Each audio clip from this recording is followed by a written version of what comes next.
نبی کے دین پہ مٹنے کی بات کرتے رہو، حسین جیسا کلیجا۔ أعوذ بالله من الشيطان الرجيم. بسم الله الرحمن الرحيم. سبح لله ما في السماوات والأرض وهو العزيز الحكيم. له ملك السماوات والأرض يحيي ويميت وهو على كل شيء قدير. هو الأول والآخر والظاهر والباطن وهو بكل شيء عليم. هو الذي خلق السماوات والأرض في 6 أيام ثم استوى على العرش. يعلم ما يلج في الأرض وما يخرج منها وما ينزل من السماء وما يعرج فيها وهو معكم أينما كنتم والله بما تعملون بصير. سورة الحدید مدنیۃ. سورة الحدید مدینہ منورہ میں اتری ہے، جس میں 29 آیتیں اور 4 رکوع ہیں۔ بسم اللہ الرحمن الرحیم. شروع کرتا ہوں اللہ کے نام سے جو بڑے مہربان نہایت رحم والے ہیں۔ سبح للہ ما فی السماوات وما فی الارض، ما فی السماوات والارض وهو العزیز الحکیم۔ اللہ رب العزت کی پاکی بیان کرتے ہیں وہ سب جو آسمانوں میں ہیں اور وہ سب جو زمین میں ہیں، اور وہ عزت والا ہے، غلبے والا ہے اور حکمت والا ہے۔ لہ ملک السماوات والارض، اسی کے لیے ہے آسمان و زمین کی سلطنت۔ آسمان و زمین کی سلطنت کا وہی مالک ہے۔ یحیی و یمیت، وہی زندگی دیتا ہے اور وہی موت دیتا ہے۔ وہو علی کل شیء قدیر، صرف زندگی اور موت ہی نہیں، وہ ہر چیز پر قادر ہے۔ هو الاول والآخر والظاہر والباطن، وہی اول ہے، جب کچھ نہیں تھا تو وہی اول تھا۔ والآخر، اور وہی آخر ہے کہ سب کچھ ختم ہو جائے گا تو وہی آخر میں باقی رہے گا۔ والظاہر والباطن، وہی ظاہر ہے کہ ہر چیز کا بنانے والا وہی ہے کہ دلیلوں سے ظاہر ہے اور نظروں سے پوشیدہ ہے۔ وَهُوَ بِكُلِّ شَيْءٍ عَلِيمٌ، اور وہ ہر چیز کو جاننے والا ہے۔ هُوَ الَّذِي خَلَقَ السَّمَاوَاتِ وَالْأَرْضَ فِي 6 أَيَّامٍ، اسی خدا نے آسمانوں کو بنایا، زمین کو بنایا 6 دنوں کی مقدار میں۔ ثم استوى على العرش، پھر عرش پر جلوہ افروز ہو گیا۔ یعلم ما یلج فی الارض وما یخرج منها، اللہ تعالیٰ جانتا ہے جو چیزیں زمین میں داخل ہوتی ہیں، بارش کے قطرے، دانہ، جو بھی زمین میں ڈالا جاتا ہے وہ جانتا ہے کہ کہاں ڈالا گیا ہے۔ وما یخرج منها، اور جو چیزیں زمین سے نکلتی ہیں اللہ تعالیٰ اس کو جانتا ہے کہ کس کو پودا بننا ہے اور کون سی چیز زمین سے سونا چاندی نکل کے باہر آ رہی ہے۔ وما ينزل من السماء وما يعرج فيها، اور وہ جانتا ہے جو کچھ آسمان سے برستا ہے، نازل ہوتا ہے۔ وما يعرج فيها، اور جو چیزیں آسمان میں چڑھتی ہیں، اعمال بندے کے آسمان میں چڑھتے ہیں، بخارات آسمان کی طرف جاتے ہیں، بارش کے قطرات آسمان سے نکلتے ہیں، نازل ہوتے ہیں، ان سب کو اللہ جانتا ہے۔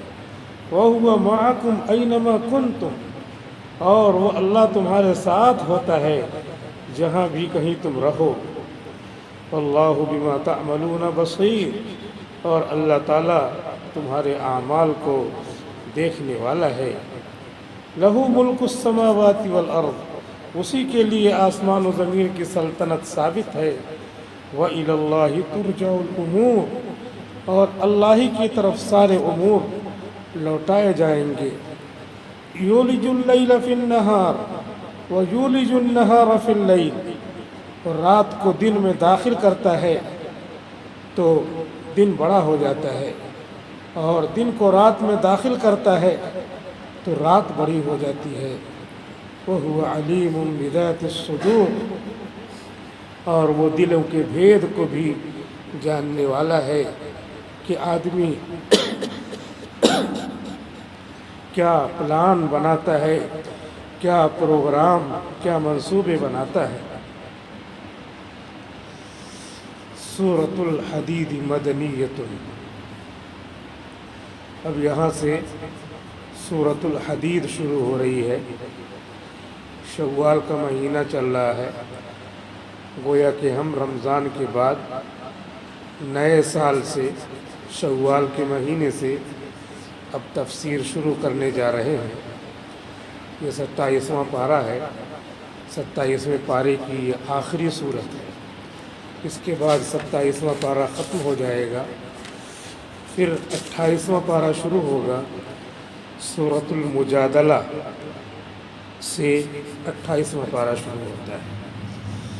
حدید کے معنی آتے ہیں لوہے کے۔ اللہ تعالیٰ نے اس صورت میں لوہے کا ذکر کیا ہے، حدید کا، اسی وجہ سے اس صورت کا نام سورۃ الحدید ہے۔ انسان کے نفع کی چیزوں کو اللہ نے ذکر کیا ہے۔ دنیا میں جتنی چیزیں اللہ نے بنائی ہیں وہ انسانوں کے لیے بنایا ہے، اور انسان کو اللہ نے اپنے لیے بنایا ہے، تو اس میں ایک نفع کی چیز خاص طور پہ لوہا بنایا ہے۔ لوہا انسان کے کتنے کام آتا ہے؟ تقریباً بے شمار اکثر ضرورتوں میں انسان کے لوہا کام آتا ہے۔ بلڈنگ بنانا ہے، لوہا کام آتا ہے۔ کپڑا کہیں پھیلانا ہے، شامیانہ منڈپ ڈالنا ہے، لوہا کام آتا ہے۔ چھوٹی موٹی کیل ہے، لوہا کام آتا ہے۔ چاقو ہے، تلوار ہے، آدمی بناتا ہے ڈیفنس کے لیے رکھتا ہے۔ سبزی کاٹنا اور کوئی چیز کاٹنا، اس سے چاقو بناتا ہے۔ سب میں لوہا کام آتا ہے۔ اور بڑے بڑے ہتھیار ہیں، بڑی بڑی چیزیں ہیں، بڑی بڑی مشینیں ہیں، سب لوہے سے تیار ہوتے ہیں۔ تو الحدید لوہا، اللہ تعالیٰ نے ذکر کیا ہے وَأَنزَلْنَا الْحَدِيدَ، ہم نے لوہا تمہارے لیے پیدا کیا ہے۔ فِيهِ بَأْسٌ شَدِيدٌ، اس میں بڑی زبردست پکڑ ہے۔ بلڈنگ میں بیم لگاتے ہیں، لوہا اس میں ڈال کر کے بغیر پول کے، بغیر پلر کے بلڈنگیں کھڑی کر دیتے ہیں، اس میں لوہا رول ادا کرتا ہے۔ تو جس نے اس قیمتی چیز کو، اس فائدہ مند چیز کو بنایا، اس بنانے والے کی طرف ذہن جانا چاہیے کہ بنانے والے نے ہمارے نفع کے لیے بنایا، تو وہ بنانے والا کون ہے؟ 1,24,000 تقریباً پیغمبر آئے، ان پیغمبروں نے بتایا کہ وہ بنانے والا اللہ ہے، اس کو ایک مانو۔ آخر میں حضرت محمد صلی اللہ علیہ وسلم تشریف لائے، اور آپ نے اپنے رسالت کے پیغام میں، اپنے نبوت کے پیغام میں یہ بتایا کہ اللہ ایک ہے، میں آخری نبی ہوں۔ تو اب صرف جو چیزیں اس نے بنائی اسی چیزوں میں نہ پھنس جائیں، بلکہ ان چیزوں کے بنانے والے کی طرف ذہن جانا چاہیے۔ آیت کہتے ہی ہیں نشانی کو، نشانی کا مطلب ہے اللہ تک پہنچنے کی نشانی. جیسے کسی جگہ جانا ہے تو آدمی نشانی بتا دیتا ہے کہ یہاں سے یہ روڈ جائے گا, وہاں پہ پیٹرول پمپ آئے گا, اس کے بعد بینک آئے گا, یہ سب نشانی ہے اس کے منزل تک پہنچنے کی.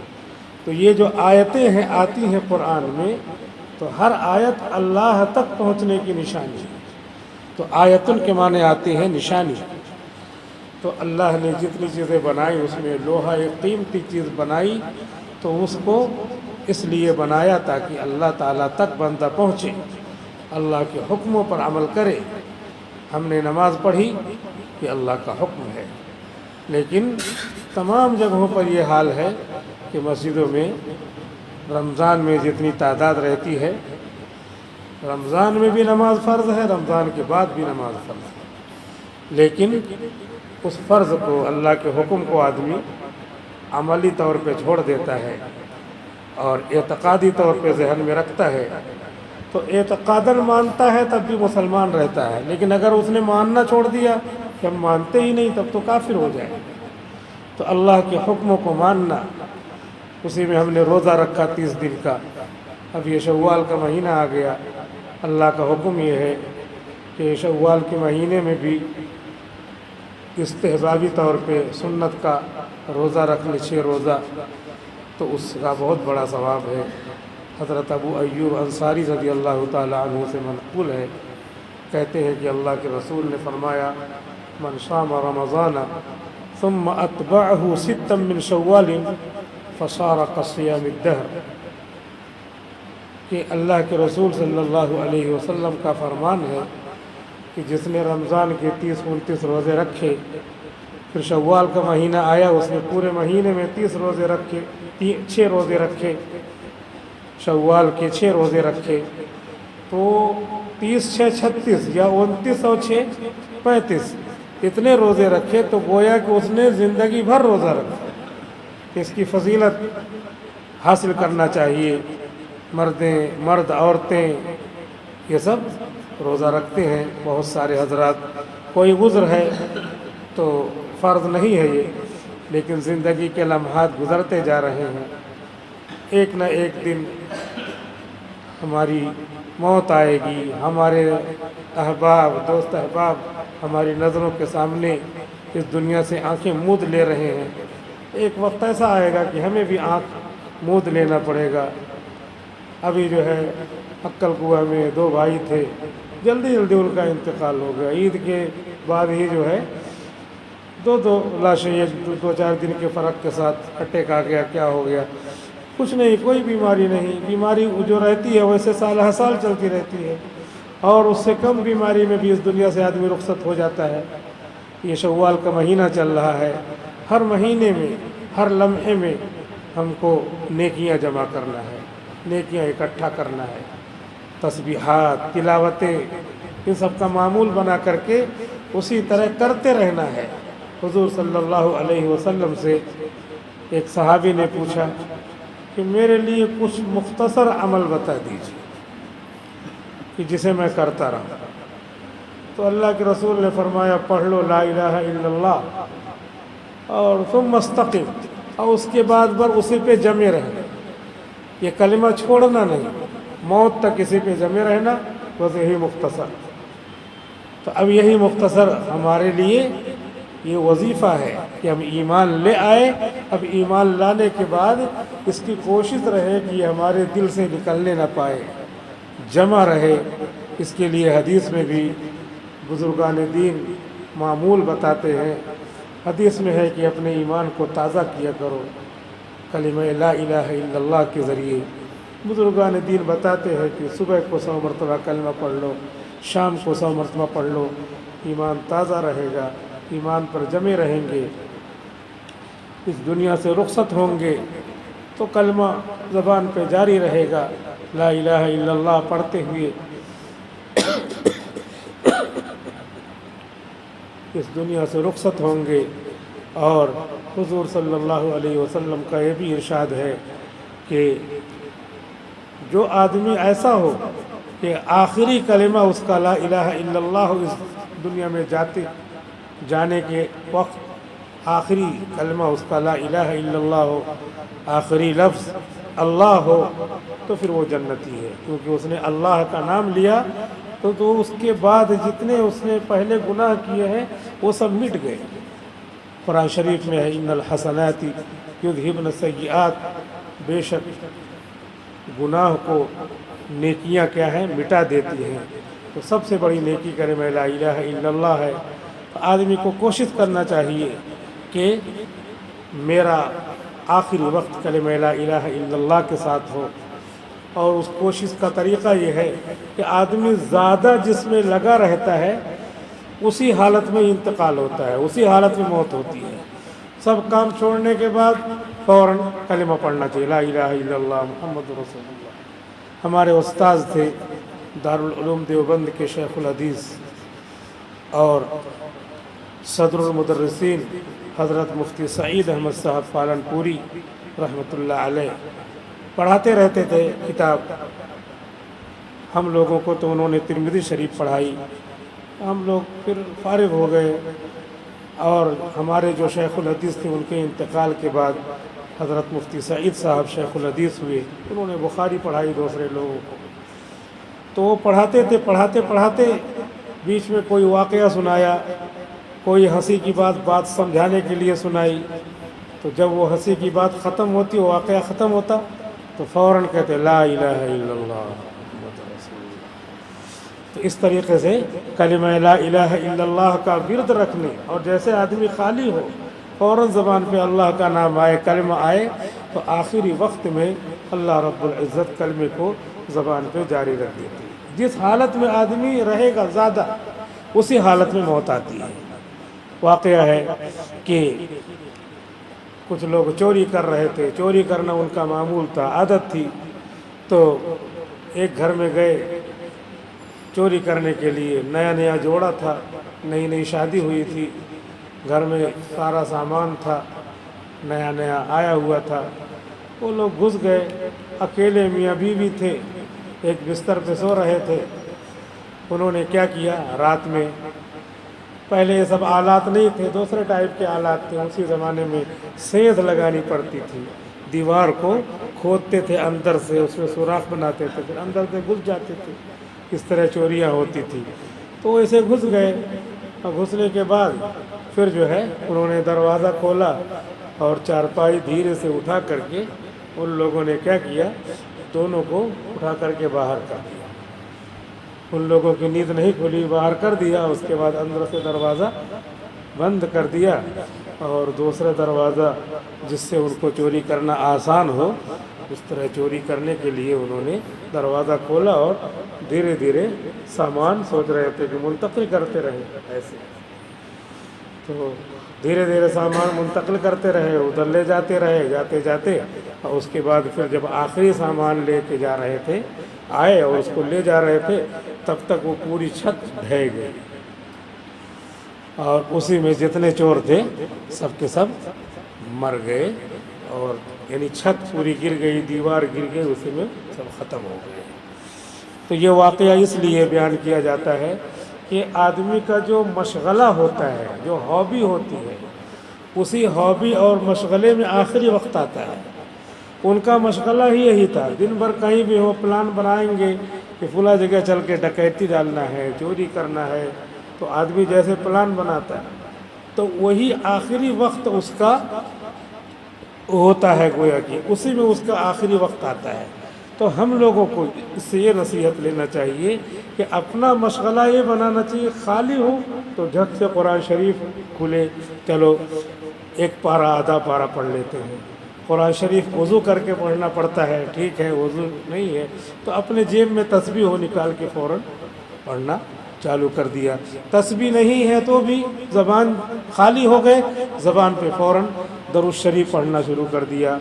ایک ایک ہفتے میں آدمی لاکھ مرتبہ درود شریف کا وہ بنا لے، طریقہ بنا لے کہ میں جو ہے اتنے میں ایک ہفتے میں 1,00,000 مرتبہ درود شریف پڑھوں گا۔ ایسے معمول بنا لے کہ ایک دن میں ویسے جیسے خالی رہوں گا، آج کل وہ نمبر والی تسبیح آتی ہے، اس میں لکھا بھی رہتا ہے، چھپتا بھی رہتا ہے، تو وہ لے لے، اپنا پڑھتا رہے۔ اور ذکر کرنے میں، اللہ کا نام لینے میں اگر دماغ بھی ادھر نہیں ہے تب بھی بزرگوں نے لکھا ہے کہ ثواب ملے گا. ایسا نہیں کہ وہ زبان سے ہم ادا کر رہے ہیں تو وہ فائدے سے خالی ہو.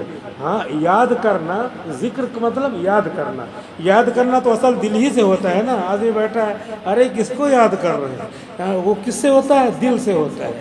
تو حقیقت کیا ہے؟ زبان اور دل دونوں اللہ کی طرف متوجہ ہے.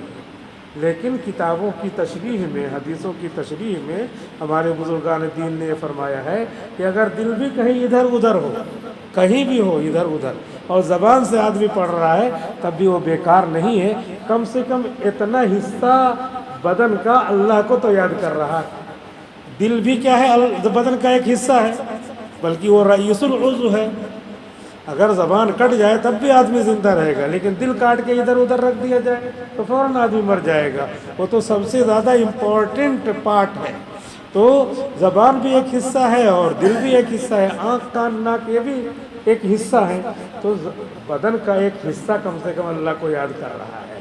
اس وجہ سے ہم سب کو یہ معمول بنانا چاہیے کہ آدمی جب اپنی ضروریات سے فارغ ہو، دکان پر ہو، کھیت میں ہو، کہیں بھی ہو، جیسے یہ ادائے خالی ہو، کوئی بھی کلمہ اللہ کے ذکر سے وابستہ، سبحان اللہ یہ بھی ذکر ہے، الحمدللہ یہ بھی ذکر ہے، اللہ اکبر یہ بھی ذکر ہے، صلی اللہ علیہ وسلم میں بھی اللہ آ رہا ہے یہ بھی ذکر ہے، لا الہ الا اللہ اس میں بھی اللہ کا نام آ رہا ہے، محمد رسول اللہ اس میں بھی اللہ کا نام آ رہا ہے.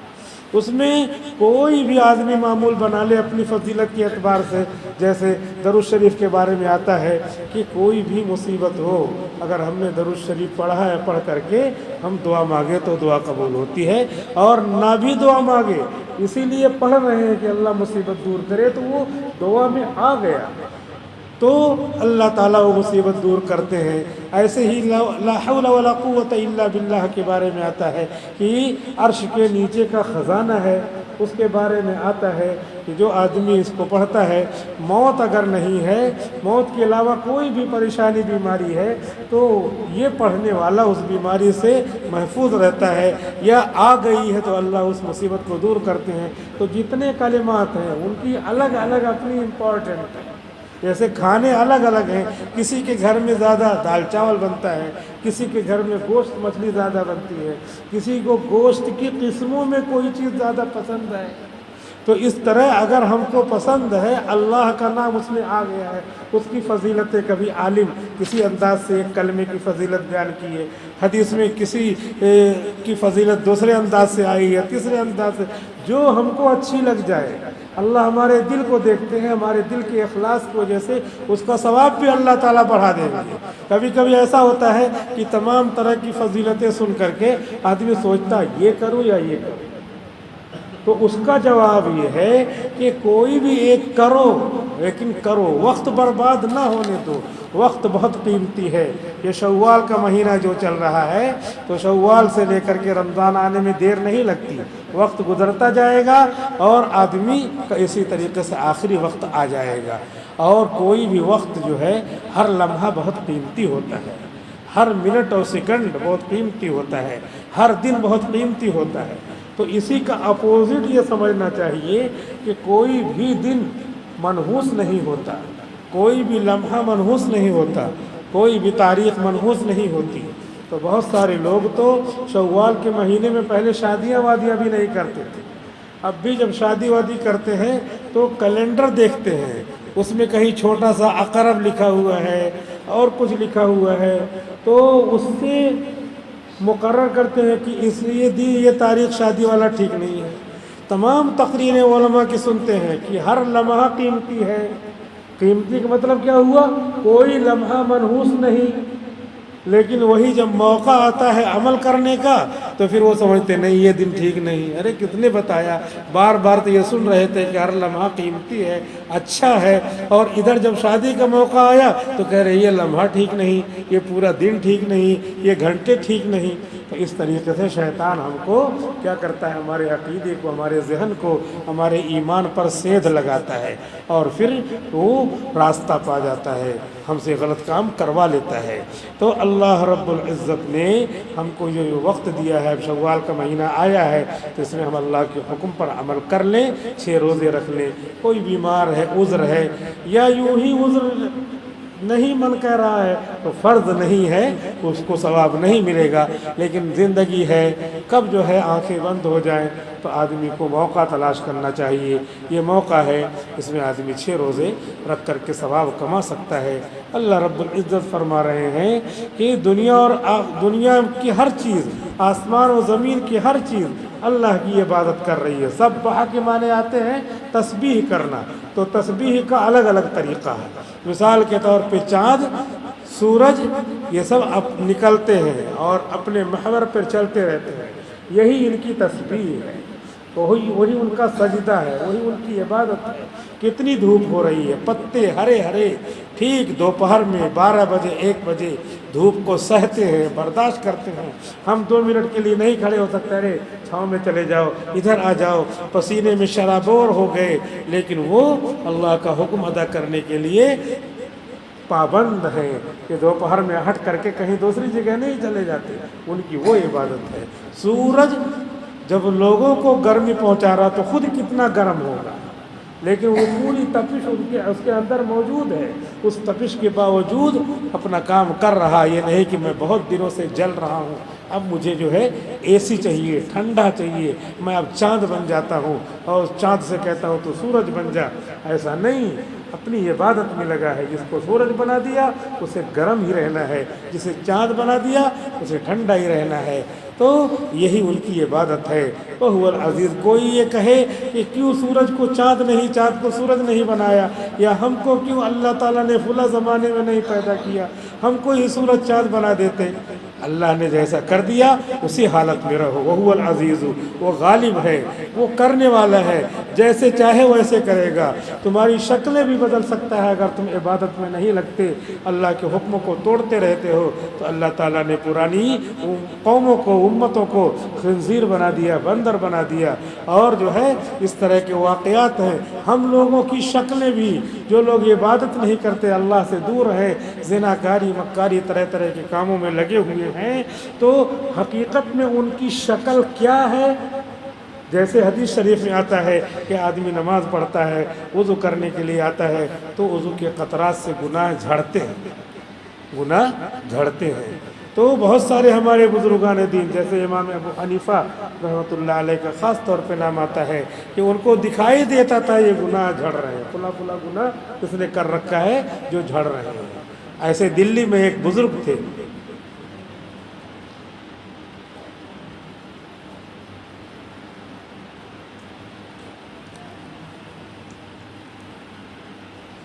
ان کا نام تھا مرزا مظہر جان جانا رحمۃ اللہ علیہ۔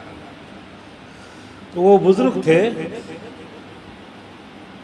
جمعہ کی نماز پڑھنے آتے تھے دلی کی جامع مسجد میں، جس کا فوٹو وغیرہ سب دیکھتے ہیں، جامع مسجد امام بخاری جس کے امام رہتے ہیں، اور جو بھی امام بنتا ہے اس کو امام بخاری ہی کہتے ہیں، کیونکہ وہ بخارا سے آیا ہوا خاندان ہے، اس کا کچھ اسپیشل قانون ہے، اسی لیے وہ جو ہے چلتا رہتا ہے۔ اور ابھی یہ حضرات سب قانون بدلنا چاہتے ہیں، جیسے وقف ترمیمی بل، تو یہ سب بدل کر کے مختلف طرح کے مسائل پیدا کرنا چاہتے ہیں، لیکن یہ ہے کہ اللہ تعالیٰ جتنا جہاں تک چلنے دے گا اتنے چل سکتے ہیں۔ وَمَكَرُوا وَمَكَرَ اللَّهُ، وہ تدبیریں کر رہے ہیں، اللہ اپنی تدبیر کر رہا ہے، واللہ خیر الماکرین، اور اللہ بہترین تدبیر کرنے والا ہے۔ ہم کیا کریں؟ ہم اپنا کام کرتے رہیں، حالات بہتر سے بہتر آ سکتے ہیں، خراب سے خراب آ سکتے ہیں، ہمارے موافق نہ ہوں اسی کو خراب کہتے ہیں، لیکن حقیقت میں سب اللہ کے حکم سے ہوتے ہیں۔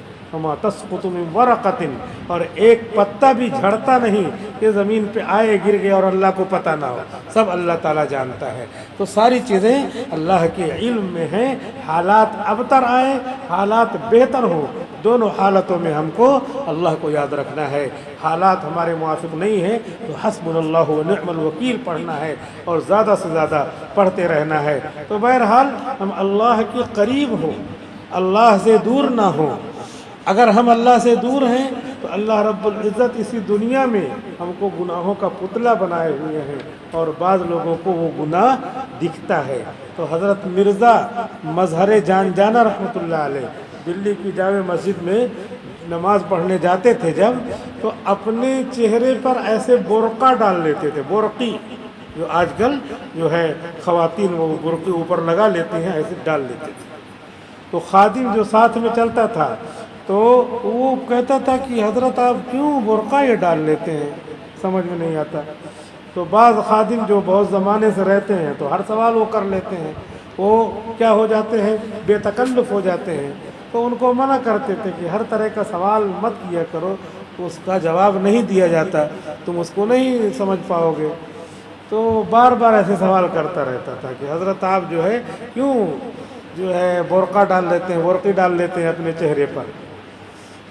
تو انہوں نے کہا، ایک دن بتا دیا انہوں نے، کہا کہ اصل میں جب میں مسجد میں آتا ہوں، جامع مسجد میں، تو جتنے لوگ یہاں نماز پڑھنے آتے ہیں تو بعض لوگوں کی شکلیں مجھے اس آنکھ سے دکھتی ہیں کہ وہ سور خنزیر، اور بعض لوگوں کی شکلیں مجھے کتے کی طرح دکھتی ہیں، اور بعض کی شکلیں مجھے بلی کی طرح دکھتی ہیں، بعض کی شکلیں چوہے کی طرح دکھتی ہیں۔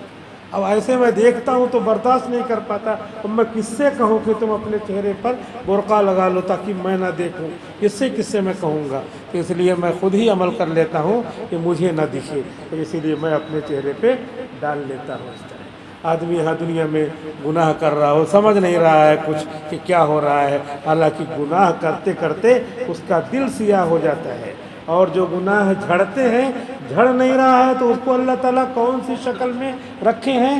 وہ اہل دل کو، اہل نگاہ کو، جو تقوی طہارت میں آگے کا مقام پا چکے ہیں، ان کو اسی نظر سے دکھتا ہے۔ اس وجہ سے ہم کو چاہیے کہ ہم جہاں تک ہو سکے اللہ رب العزت کو یاد کریں، اس کی قدرت یاد کریں کہ آسمان کا مالک، زمین کا مالک وہی ہے۔ دیکھو، جو بچہ پیدا ہوتا ہے زندگی وہی دیتا ہے، ماں کے پیٹ سے پیدا ہوا، ماں کافرہ ہے تو بچہ کافر ہو رہا ہے، ماں مسلمان ہے تو بچہ مسلمان ہو رہا ہے، اگرچہ وہ ماں باپ کے تابع ہوتے ہیں، لیکن وہ جو ہے جب تک بالغ نہ ہو تب تک اس کو مسلمان مانا جاتا ہے۔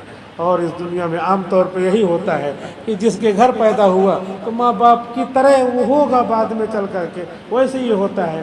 لیکن یہ سب اللہ تعالیٰ جو زندگی دے رہے ہیں وہ جان رہے ہیں اللہ تعالیٰ کہ میں ہی اس کو زندگی دے رہا ہوں، میں ہی موت دے رہا ہوں۔ بچہ پیٹ ہی میں ایکسپائر ہو گیا، باہر نکل کر کے تھوڑا سا سانس لیا مر گیا، تھوڑا سا آواز نکالا مر گیا، کوئی جو ہے 10 سال ہو کر کے انتقال کرتا ہے، کوئی 20 سال ہو کر کے اس دنیا سے جاتا ہے، کوئی بوڑھا ہو کر کے جاتا ہے، لیکن جاتا سب ہے۔ اللہ تعالیٰ کہہ رہے ہوا علی کل شیء قدیر، اللہ تعالیٰ موت و حیات ہی نہیں تمہاری روزی بڑھانے میں قادر ہے، تمہاری روزی کم کرنے میں قادر ہے، تم کو بیمار کرنے پہ قادر ہے، تم کو بیماری دیا صحت دینے میں قادر ہے، تم کو بیمار کر کے تمہارے گناہوں کو ختم کرنے پہ قادر ہے، اور گناہ ختم کرتا رہتا ہے۔ هو الاول، سب سے پہلے وہی تھا، بعد میں بھی وہی رہے گا۔ چیزوں میں تمام چیزیں دیکھیے، غور کیجئے تو پتہ چلے گا کہ اللہ ہی ہے۔ جیسے دھواں نکلتا ہے تو ہم جان لیتے ہیں کہ جو ہے یہاں کہیں نیچے آگ لگی ہوئی ہے، ایسے یہ ساری چیزیں جو ہیں بنی بنائی، آسمان بغیر کھمبے کے ہے تو ایسے جیسے ہم دھواں دیکھ کر کے پتہ لگا لیتے ہیں کہ آگ کہیں جل رہی ہے، ایسے بغیر کھمبے کے اللہ تعالیٰ نے آسمان بنا دیا، اس کا مطلب ہے کہ کوئی بنانے والا ہے۔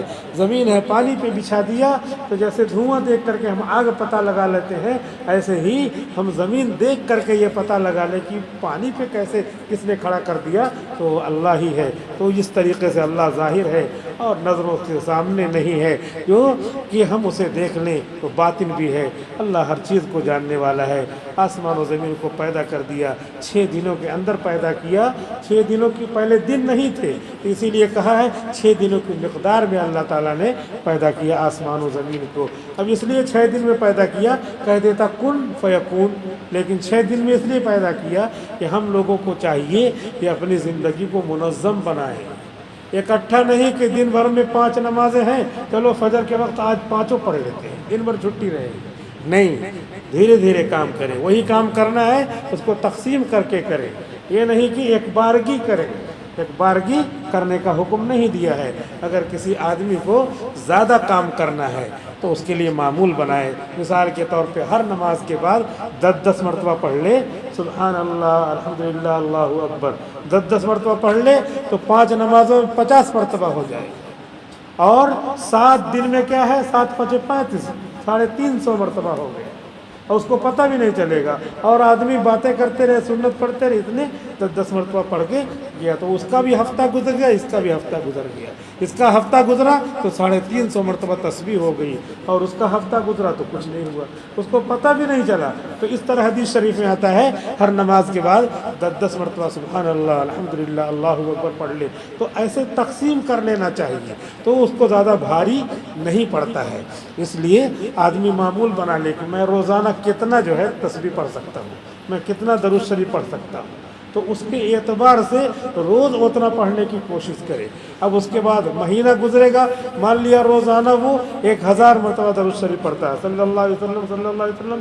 1000 مرتبہ زیادہ نہیں ہوگا. تو اب اس کے بعد پھر کیا ہو جائے گا، 10 دن میں جھٹ سے اس کا کتنا ہو گیا، 10 دہائی 100 1 لاکھ مرتبہ ہو گیا. اب اس کے بعد 1 مہینے میں 3 لاکھ ہو گئے. تو اس طریقے اب 3 لاکھ اکٹھا پڑھنا چاہے تو نہیں ہوگا. شیطان آ کے بہکائے گا، یہ کام وہ کام یہ کام وہ کام دماغ میں لائے گا، اٹھ کے چلا جائے گا. یہ اتنی مرتبہ کہاں پڑھوں، بعد میں پڑھ لیں گے، تو نہیں ہو پائے گا. اس وجہ سے اپنے نفس کو بھی تھوڑا سا بہکانا چاہیے. جیسے صبح کو اٹھے، نیند لگ رہی ہے تو سوچے کہ اٹھ کر کے جاتا ہوں، استنجا کر کے آ کے سو جاؤں گا. اٹھو تو اٹھے تو اس کے بعد اپنے کو بہکانا چاہیے کہ تھوڑا سا وضو تو کر لو. تو وضو کر لیا، تھوڑا سا 2 رکعت ہی پڑھ لو، 2 رکعت پڑھ لیا. اس طریقے سے وہ ہم کو دھوکہ دیتا ہے، ہم اس کو دھوکہ دیں. حضرت تھانوی رحمۃ اللہ علیہ تو یہ لکھتے ہیں کہ اگر کسی آدمی کی نیند کھلی اور بہت نیند لگ رہی ہے تو بستر پہ بیٹھ جائے، بیٹھ کر کے 3 مرتبہ قل هو اللہ احد پڑھ لے بغیر وضو کے، پھر سو جائے تو بھی اس کو تہجد کا ثواب ملے گا. تو اتنا تو ہر آدمی کر سکتا ہے. اور اس کے بعد جب 3 مرتبہ قل هو اللہ احد پڑھے گا تو سوچے گا کہ چلو کل ایسا کیا تھا، آج وضو کر کے پڑھی. تو اس طریقے سے آدمی تہجد گزار میں شمار ہوگا. اللہ تعالیٰ کے پاس کرنے کرانے کے بہت سارے سادے اور آسان عمل ہیں، بس ہم ہی نہ چاہیں تو پھر جو ہے کوئی کام نہیں ہوگا. اللہ رب العزت سے دعا کرتے ہیں کہ اللہ رب العزت ہم کو نیک اعمال کی توفیق عطا فرمائے اور امت مسلمہ کی تمام پریشانیوں کو دور فرمائے. آمین. وآخر دعوانا الحمدللہ رب العالمین.